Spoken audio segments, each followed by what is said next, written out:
స్వర్ణగిరి వెంకటేశ్వర స్వామి దేవాలయం భువనగిరికి సమీపంలో మానేపల్లి హిల్స్ లో ఉంది.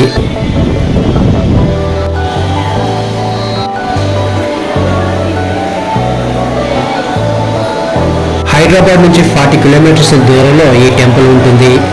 భువనగిరికి 4 కిలోమీటర్ల ముందే హైవేకి సుమారు 2 కిలోమీటర్ల దూరంలో ఈ టెంపుల్ వస్తుంది. సుమారు 22 ఎకరాస్ లో ఈ దేవాలయం నిర్మించబడింది. వ్యాపారవేత్త మానేపల్లి రామారావు సారథ్యంలో నిర్మించబడిన ఈ దేవాలయం 2024 మార్చి 6న ప్రాణ ప్రతిష్ఠ జరిగింది. అప్పటి నుంచి అనేక లక్షల మంది వెంకటేశ్వరుని దర్శించుకుంటున్నారు. నిత్యం ఈ టెంపుల్ భక్తులతో కలకలలాడుతూ ఉంటుంది. దేవాలయం దగ్గరికి చేరుకోగానే ముందుగా రాతి బ్రహ్మరథం వాటర్ ఫౌంటైన్స్ తో ఉంటుంది.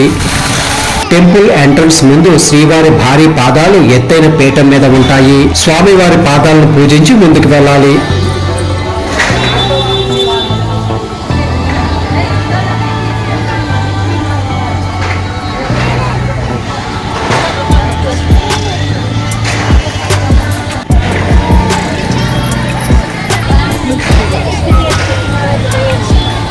స్వామివారు తన పరివారంతో ఉన్న మెట్ల దారి ఉంటుంది.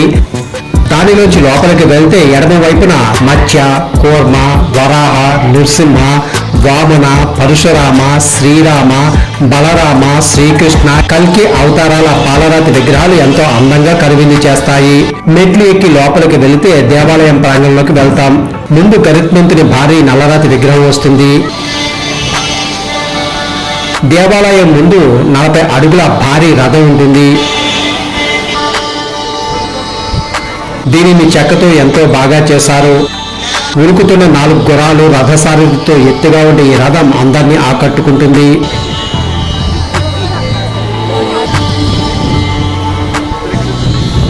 ఇక్కడే రాతి విజయ స్తంభం ఉంటుంది.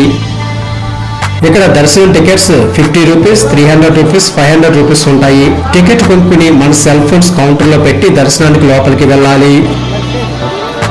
ప్రధాన దేవాలయంలోకి ఎంటర్ అవగానే భారీ ధ్వజస్తంభం ఉంటుంది. లోపల భారీ ప్రాంగణంలో వెంకటేశ్వర స్వామి 12 అడుగుల ఎత్తైన విగ్రహం మనల్ని చూపులు తిప్పుకొనివ్వదు. స్వామివారు ఎంతో ఆకర్షణతో బంగారు నగలతో మెరిసిపోతూ దర్శనమిస్తారు. స్వామివారికి ఎడమ వైపున గోదాదేవి, శ్రీ రామానుజాచార్య ఉపాలయాలుంటే ఎదురుగా గరుడాల్వార్ దేవాలయం ఉంటుంది. స్వామికి కుడివైపున అలివేలమ్మ కలకలలాడుతూ దర్శనమిస్తుంది.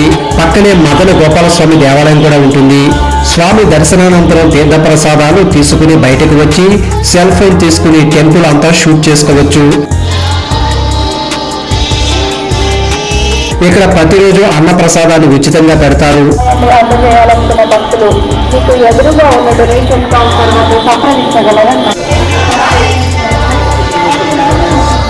స్వర్ణగిరి అన్నప్రసాద మండపంలో క్యూ లైన్ లో నుంచుని స్వామివారి అన్నప్రసాదాన్ని తినవచ్చు.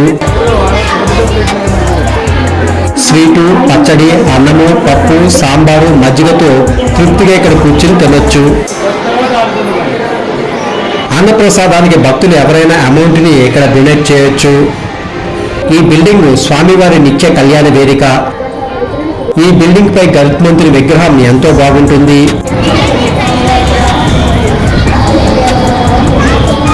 ఈ బిల్డింగ్ ఎంట్రన్స్ లో శంఖ చక్రాలతో ఉన్న వెంకటేశ్వర స్వామి విగ్రహం ఎంతో కలకల్లాడుతూ కనిపిస్తుంది. పడమర మారవీధి గోడలపై స్వామిని కీర్తిస్తూ శ్లోకాలు ఉంటాయి. ఇక్కడే ఒక పార్క్ ఆవులు, దూడలు, ఏనుగుల విగ్రహాలతో ఉంటుంది. ఇక్కడ నుంచి చూస్తే దేవాలయం చుట్టూ ప్రకృతి ఎంతో బాగా కనిపిస్తుంది.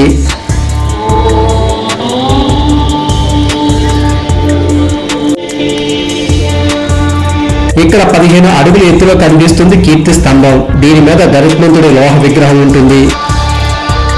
రాతి రథంపై కనిపిస్తున్న ఈ హనుమంతుడి విగ్రహం ఎత్తు 25 అడుగులు. నమస్కరిస్తున్న హనుమ నల్లరాతి విగ్రహం చాలా అద్భుతంగా ఉంటుంది. 1500 కేజీల పెద్ద గంట కనిపిస్తుంది. ఇది సుమారు 6 ఫీట్స్ ఉంటుంది. ఆంజనేయ స్వామి విగ్రహం ఎదురుగుండా ఒక సైడ్ భూ వరాహస్వామి మందిరం ఉంటే ఇంకో సైడ్ లక్ష్మీ నరసింహస్వామి మందిరం ఉంటుంది.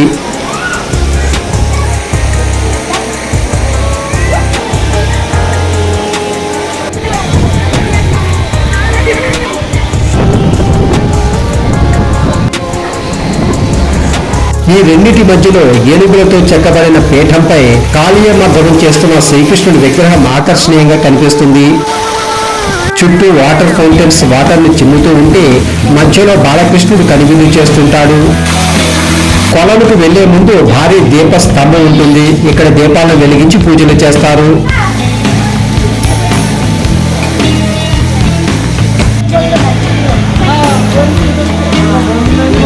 స్వర్ణగిరి టెంపుల్లో మోస్ట్ అట్రాక్టెడ్ ప్లేస్ కోనేరులో శేషనాగుపై దర్శనమిచ్చే విష్ణుమూర్తి విగ్రహం.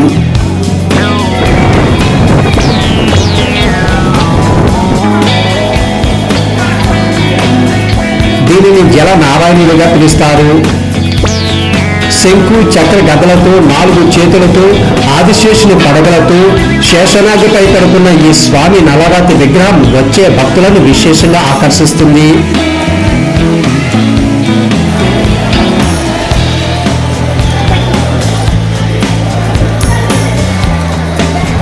స్వచ్ఛమైన నీటితో కూడిన కొలనులో ఈ విగ్రహం ఉంటుంది.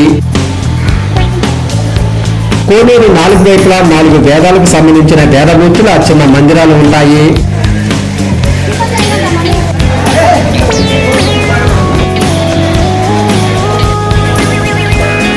ఈ కోనేరు చుట్టూ 2 అంతస్తుల మందిరం ఎంతో అందంగా డిజైన్ చేశారు.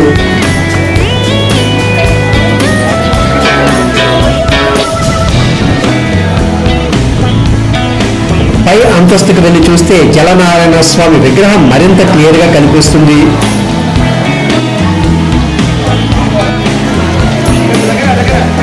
చుట్టూ పరిసరాలు కూడా బాగా కనిపిస్తాయి.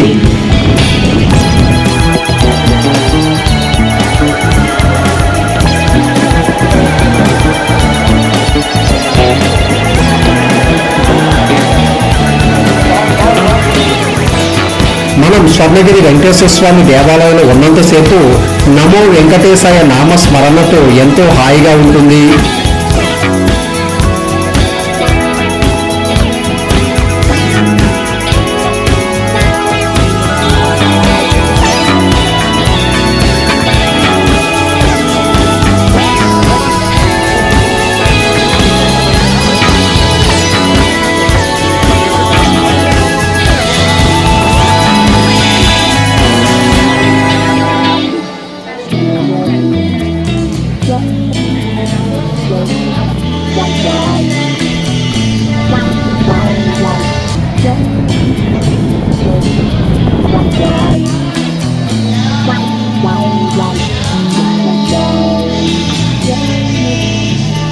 ఈ వీడియో మీకు నచ్చితే సబ్స్క్రైబ్ చేసి లైక్ చేసి మీ ఫ్రెండ్స్ కూడా షేర్ చేయండి, కామెంట్ పెట్టండి.